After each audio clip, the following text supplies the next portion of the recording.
Hello everybody, welcome back to my YouTube channel. Today video is going to focus on Remark holding stock. It was one of the stock that we have covered in our recent video and it was biggest one in terms of revenue. We thought let's have a look at them first, and after having done the analysis on them, we got to admit this is a pretty interesting company with lots of interesting plans for the future.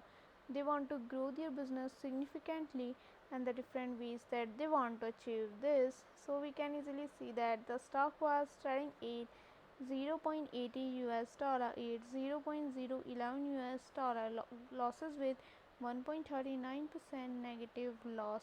In 5 days time frame, the stock was trading at 0.08 US dollar, growing with 10.43% positive gaining.